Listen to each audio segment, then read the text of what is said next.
No one has ever lived your life, so stop listening to what people are telling you to do. Stop listening to what people think your potential is. Who has lived your life? Who knows what it is, how it is to be you? If someone makes you doubt yourself, shush them off. Put them out of your life. Stay away from those people. Cut ties from those people. You don't need them in your life. You don't need them in your life. Stop going to people for advice. I'm telling you, I'm literally frustrated. I'm frustrated first with myself because this is a mistake we make. I know what I need to do. I know the actions that I need to take, but I still want to go to my mom. I still want to go to my friend. I still want to go to my sister to ask them, what you think I am supposed to do here? Yet, they don't know what it's like to be me and to live like me. And you know what they advise us from?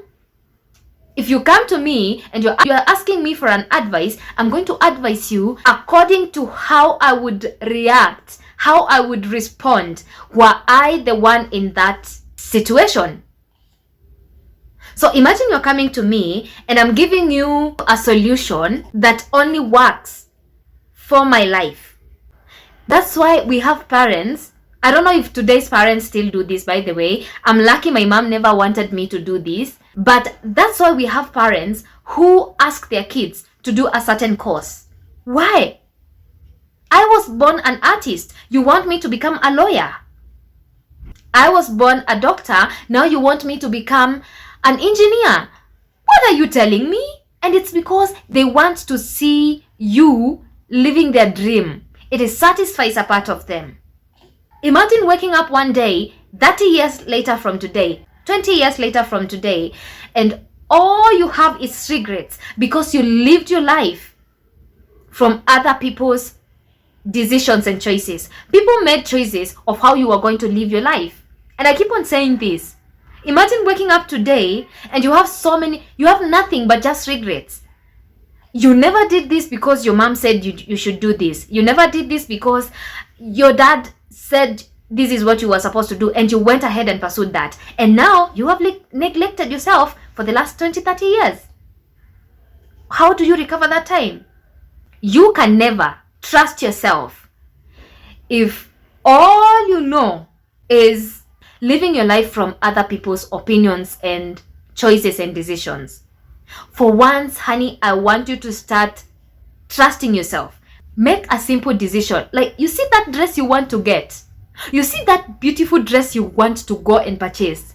And the design is a bit confusing to you. And it's not confusing. Deep down, you know what you want. But because you are used to people telling you what to do, people making decisions for you, that is why you call it confusion. It's never confusion.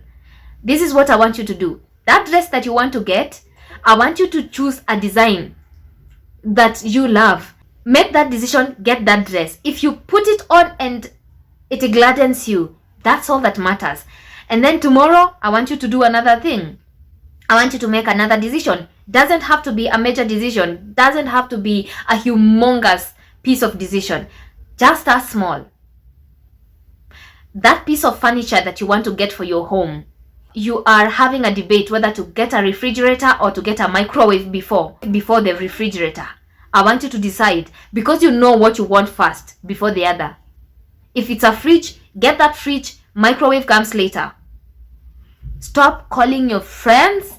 Stop calling your family. Stop calling people to ask them, I'm thinking of doing A, B, C, D. So should I start with D or should I start with X? I want you to stop that. If you start making that decision, if you start making decisions for yourself, eventually you build self-trust.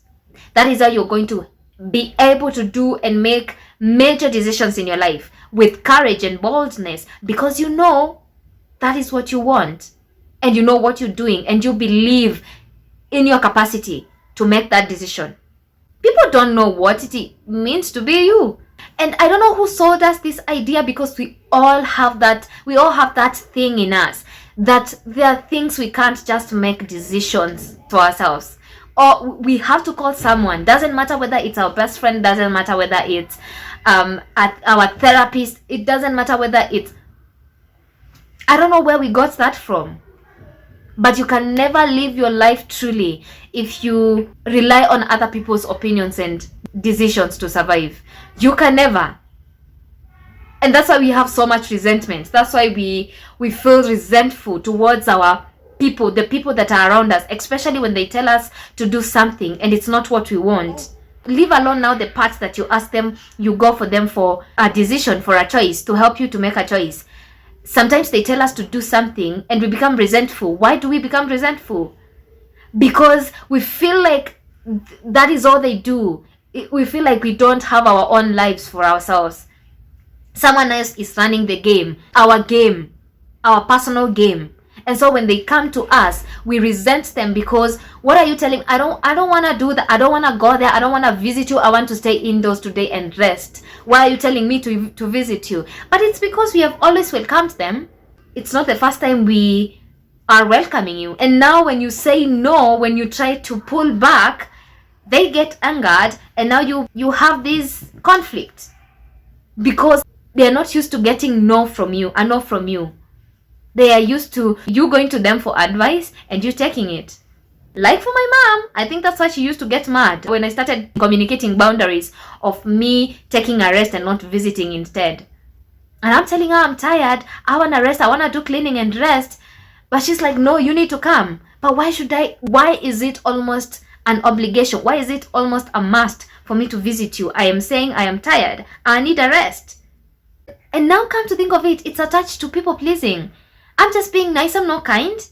Because being nice means respecting other people at the expense of your own self-respect. You disrespect yourself to respect others. I'm saying yes to others, but saying no to myself. Let's normalize making decisions for ourselves. And I know it's quite a journey, but how about we start building our self-trust right now?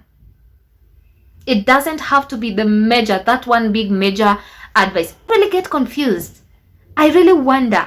Someone comes to you and they tell you they have these 4 guys or 3 girls, 5 girls that they are dating, and now they want to come to a decision of settling with one, and they are asking people which one I should settle with. Are you kidding me? Deep down, they know the one that they want. But we want to make our decision a community thing. We want our lives to be part of a society, and I understand we are social beings. We need to stay connected. But man, when it comes to decisions, when it comes to building your self-trust, when it comes to building your courage muscle, it is solely depends on yourself. Solely, absolutely depends on yourself. You need to start working on it. No one knows what it feels like to be like you. No one can live your life for you, and no one has ever lived your life for you. Your parents have given birth to you, yes, but they don't know what it is to be you. Those friends that you've been together through thick and thin for the last 10 years, 5 years, 2 years, and they feel like, OMG, the missing piece in your life. They don't know what it feels like to be you. Yes, they have been so close to you for the longest time, but they don't really. If they are taught to express what it feels like to be you, they have nothing to say. They will have nothing to say, absolutely nothing. So stop relying on other people to live and run your life. Start relying on yourself. You're an adult now. Start relying on yourself. You don't need other people to run your life. You don't need other people's decisions. And I understand we have major decisions that we need to involve a third party, a second party. That's okay, but not every other decision. If you want to move from your 1 bedroom to a 2 bedroom or downsize, it's okay. You don't have to involve your mom. You don't have to involve your family. You don't have to talk to your friend. You don't have to do that. If you want to move in with your partner before you get married, you know deep down in your soul that's what you want. Stop asking questions. Go move in.